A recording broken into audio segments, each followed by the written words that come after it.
देवी लक्ष्मी प्रसन्न होगी तभी आपके घर में सुख संपत्ति और धन वैभव आएगा, ना कि झाड़ू लाने से आएगा। इस बात को आप विशेष ध्यान रखिएगा। आप इन सब उपाय के पीछे ना पड़े तो ही बेहतर है।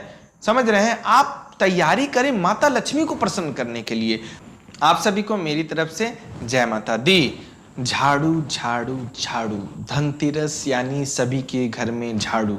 इसकी क्या प्रथा है, क्या विधान है, क्या बातें पुराणों में लिखित है, इसके बारे में मैं पूरी बात आप सभी को बताने वाला हूं, वो भी शास्त्रों में लिखित।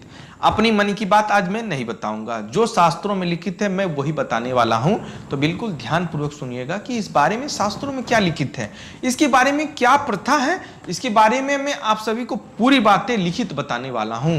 तो इस वीडियो को अंत तक अवश्य सुनिएगा, क्योंकि ये जानकारी कहीं और आपको मिलने वाली नहीं है। तो चलते हैं सीधे शास्त्रों में लिखित बातें पर। धनतेरस पर कई वस्तुओं की खरीदारी की जाती है, बर्तन, सोना, चांदी, भूमि, मकान, वाहन। लेकिन इन सब के अलावा एक विशेष वस्तु है झाड़ू, जो कि धनतेरस में खरीदना अति आवश्यक माना गया है। यानी शास्त्रों में कहा जा रहा है कि सोना, चांदी, मकान, जमीन, गाड़ी, मोटर के साथ साथ एक और भी चीज है जो लेना धनतेरस में अत्यंत शुभ बताया गया है, जो कि है झाड़ू। आगे बढ़ते हैं। लेकिन क्या आप जानते हैं कि ऐसा क्यों किया जाता है? अगर नहीं तो यह लेख आपके बहुत काम का है। तो आइए जानते हैं कि झाड़ू क्यों खरीदा जाता है, इसके बारे में क्या कहता है मत्स्य पुराण। तो आप ध्यान से सुनने का प्रयास करिएगा कि मत्स्य पुराण इसके बारे में क्या कहता है, क्या बातें लिखित आई हैं, क्या है इसके पीछे का रहस्य, क्या है इसकी प्रथा। मत्स्य पुराण के अनुसार झाड़ू को माता लक्ष्मी का प्रतीक माना जाता है। वहीं बृहत संहिता में झाड़ू को सुख शांति बढ़ाने और दरिद्रता हटाने वाली मानी जाती है। यही नहीं मान्यता तो यह भी है कि धनतेरस के दिन अगर घर में नई झाड़ू लाई जाए तो धन परेशानियों से राहत मिलती है। ऐसा मत्स्य पुराण में बताया गया है कि झाड़ू खरीदने से माता लक्ष्मी प्रसन्न होती है। लेकिन इसका मतलब ये नहीं कि उसमें वास करती है, यानी प्रतीक माना जाता है, यानी वास वाली बात कहीं भी लिखित नहीं है। इस बात का आप विशेष ध्यान रखिएगा। झाड़ू खरीदने से माता लक्ष्मी प्रसन्न होती है वो बात अलग है, लेकिन माता लक्ष्मी वास करती हैं ये बात आप अपने दिमाग से निकाल दें। ठीक है, आगे बढ़ते हैं इस बारे में और क्या बातें लिखित हैं। धनतेरस के दिन 3 झाड़ू खरीदना अत्यंत शुभ होता है, लेकिन जोड़े में यानी 2 या फिर 4 संख्या में झाड़ू खरीदने से बचें। यानी कहा जा रहा है या तो आप 1 झाड़ू लें या तो 3 झाड़ू लें, सम संख्या में झाड़ू लेने का विधान नहीं बताया गया है, यानी जोड़ा झाड़ू आप नहीं लें। अब चलते हैं आगे इस बारे में क्या बातें लिखित। कई सारे धर्म शास्त्रियों का ऐसा कथन है कि कभी भी अगर आप धनतेरस में झाड़ू खरीद भी रहे हो तो कम से कम 3 की संख्या में लें। उसके पीछे का कारण वो लोग ये बताते हैं कि एक झाड़ू जो है आपके घर में हो, ठीक है, दूसरी झाड़ू आप मंदिर में दान अवश्य करें, और तीसरी झाड़ू जो हो वो केवल पूजा घर में हो। यानी आप बिल्कुल ध्यानपूर्वक सुनिए कि एक झाड़ू आपने खरीदा, उसे आपने मंदिर में दान देकर चले आए, ठीक है। दूसरी झाड़ू जो आपने खरीदा वो घर की साफ सफाई के लिए हो गया। तीसरी झाड़ू जो आपने खरीदा वो केवल पूजा रूम, यानी जिस घर में पूजा पाठ होती है केवल उसी रूम तक वो झाड़ू लगनी चाहिए।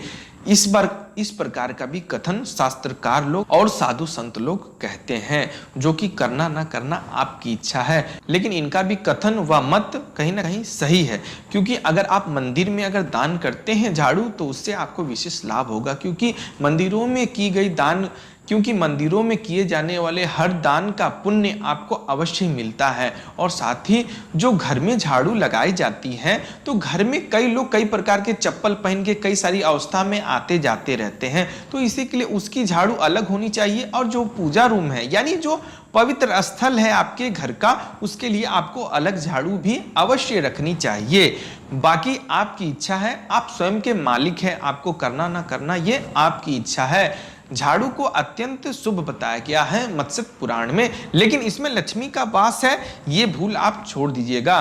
देखिए वो दैनिक प्रयोग में होने वाली चीजें हैं, यानी झाड़ू केवल आप धनतेरस के दिन थोड़ी खरीदते हैं, आप साल में लगभग 6-7 झाड़ू तो अवश्य ही खरीद लेते हैं, क्योंकि घर में सफाई बिना झाड़ू के हो ही नहीं सकती है। तो इसी के लिए आप इसमें ज्यादा परेशान होने वाली बात नहीं है। कई बार ऐसा देखा जाता है कि मार्केट में किराना दुकानों से झाड़ू शॉर्ट हो जाती है, यानी झाड़ू मार्केट से यानी खत्म हो जाती है। लोग परेशान हो जाते हैं, यार आज मुझे झाड़ू नहीं मिला, मेरे साथ लग रहा है कि कुछ गलत होने वाला है, लक्ष्मी जी मुझसे रुष्ट हो गई हैं, ऐसा लोग सोचने लगते हैं। तो मेरे भाई मेरे बहन, आप ऐसी सोच बिल्कुल ना रखें। झाड़ू ना भी मिले तो निराश ना हो, देवी लक्ष्मी की आप सीधे आराधना करिए ना। ये सब टोटके, इस सब उपाय को करने की क्या आवश्यकता है? आप डायरेक्ट माता लक्ष्मी की साधना करें ना। अगर आपको इतनी ही भक्ति करनी है, इतनी ही आपको धन संपत्ति की आवश्यकता है, तो आप सीधे लक्ष्मी माता की साधना शुरू कर दें। आप जो है उनका आवाहन करिए, उनकी स्तुति करिए, उनका स्तोत्र पढ़िए, उनका श्री सूक्त पढ़िए, उनका कनक धारा सूक्त पढ़िए, उनका कवच पढ़िए, उनकी 108 नाम का उच्चारण करिए, उनके बीज मंत्र की माला फेरिए, उनके नाम का हवन करिए। तब देखिए आपको कितना धन लाभ होता है। वो सीधे सिद्ध हो जाएंगे आपके यहाँ, और आपके घर में कभी भी धन की कमी नहीं होगी। आप इन सब उपाय के पीछे ना पड़े तो ही बेहतर है। समझ रहे हैं? आप तैयारी करें माता लक्ष्मी को प्रसन्न करने के लिए। देवी लक्ष्मी प्रसन्न होगी तभी आपके घर में सुख संपत्ति और धन वैभव आएगा, ना कि झाड़ू लाने से आएगा। इस बात को आप विशेष ध्यान रखिएगा। बाकी मानना ना मानना आपकी इच्छा है। जानकारी पसंद आई होगी तो एक लाइक का बटन अवश्य दबाइएगा, और अगर अच्छा लगे तो सब्सक्राइब भी अवश्य करिएगा। धन्यवाद। जय माता दी।